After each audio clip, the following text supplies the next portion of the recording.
Welcome to the deep dive. Today we are really getting into sadness.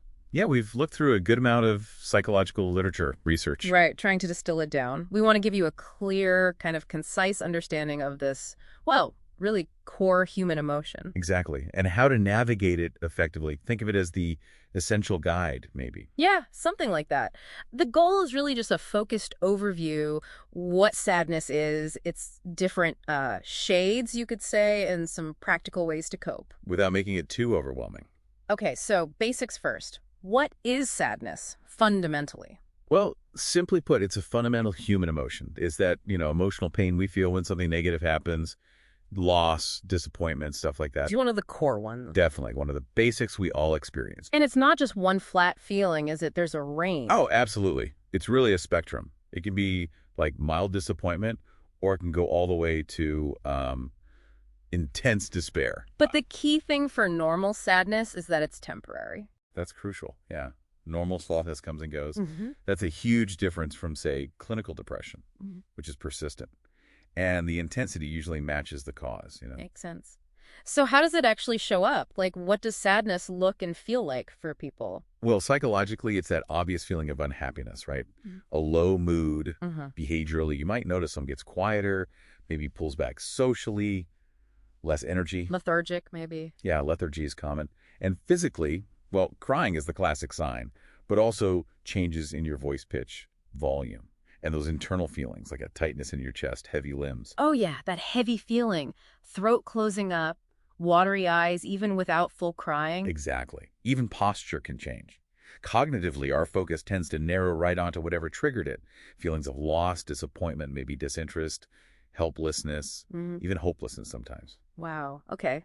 So what are the common culprits? What usually triggers these feelings? Well, loss is a really big one. Losing a relationship, a job, even just a sense of security.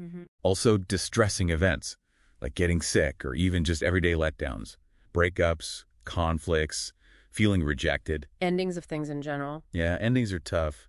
Death of loved ones, of course. Losing your sense of identity, maybe during a big life shift. Unmet expectations, changes at home or work. It sounds like almost any negative experience could potentially trigger it. Pretty much. Even physiological things like hormonal changes or just negative thought patterns getting stuck. Unexpected changes, pulling away from people that can feed into it too. So when does sadness cross a line? When should you maybe worry it's something more serious? Good question. If it hangs around for a really long time, weeks, months, or if it feels completely disconnected from any specific reason, that's worth paying attention to. Okay. It could be linked to depressive disorders. You might also notice other things then, like losing interest in everything, serious fatigue, big changes in appetite or sleep. Right, not just the low mood. Exactly. If sadness feels chronic or you're just concerned, it's always a good idea to look into it more. It could be stress, grief, sleep deprivation, even underlying medical stuff sometimes. So how do we draw the line between just feeling sad, which is normal, and actual depression? Time is a big factor, like we said. Sadness is usually temporary, depression persists, and pervasiveness. Sadness often links to specific things, while depression can kind of color everything in your life. Depression also brings a wider range of symptoms, often including anhedonia, that inability to feel pleasure, plus those physical changes. So sadness can be part of depression. It can be a symptom, yes. But feeling sad definitely doesn't automatically mean you have depression. It's important to remember that. What about grief? Sadness seems like the main ingredient in grief. It absolutely is. Sadness is a key emotional part of grief, which is our whole reaction to a significant loss. Grief is a broader process, might have stages. And while some symptoms might overlap with depression, the sadness, tearfulness, maybe sleep issues, grief is generally seen as a natural adaptation to loss. It's painful, but it's a process. Okay, so let's say you're feeling sad. Normal temporary sadness. What helps? What can you actually do? Well, first, maybe just allow yourself to feel it. Don't fight it too hard. Acknowledge it exists. Yeah. And remind yourself it's likely temporary. If there's a specific problem causing it, see if you can tackle that problem solve. Being aware of the feeling, maybe comparing it to how you feel when you're happy, can give perspective. Let it do its job, almost, as a signal. Kinda, yeah. Engage in things you usually enjoy, even if motivation is low. Connect with people, Share how you're feeling if you can. Getting outside helps some people too, right? Definitely. Sunshine, nature, simple relaxation things, a warm bath, challenging negative thoughts if they're spiraling. Basic self-care is huge. Sleep, nutrition. Journaling, self-compassion. Yes.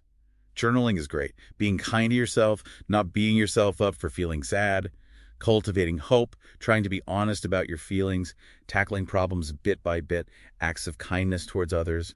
Creative outlets too. Lots of options. We hear a lot about mindfulness these days. How does that fit in with managing sadness? Mindfulness can be really helpful. It's about being aware of the present moment without judging it. So not getting lost in worrying about the future or dwelling on the past. Exactly. It reduces that rumination. Simple things like mindful breathing can actually calm your nervous system. Mindfulness meditation helps you notice thoughts and feelings, like sadness, without getting totally tangled up in them. Creating a bit of space. Precisely. It helps you accept the feeling without needing to suppress it, just observe it, even the physical sensations. It can provide space for grief too. And what about other people? How important is social support when you're feeling down? Oh, incredibly important. Strong social support is actually protective against mental health issues like depression. Just having people around. Well, it's more than that. Emotional support, feeling understood, validated, positive interactions, sometimes even practical help, tangible support. It's consistently linked to lower rates of depression, anxiety, stress. So leaning on friends, family. Yes, those supportive relationships really help fight loneliness and make you feel like you matter. Community connections count too. Just knowing support is available if you need it, that perceived support is powerful. Okay, great. So as we wrap up this deep dive on sadness, what's a final thought for our listeners? Maybe just to consider the spectrum of your own emotional responses. Yeah. You know, when life throws those inevitable challenges your way, are you letting yourself actually feel the sadness that comes up? And importantly, do you feel like you have healthy ways and the support systems to move through those times? Yeah, making sure it doesn't become something bigger, more overwhelming. Exactly. Just something to reflect on. How are you navigating those dips?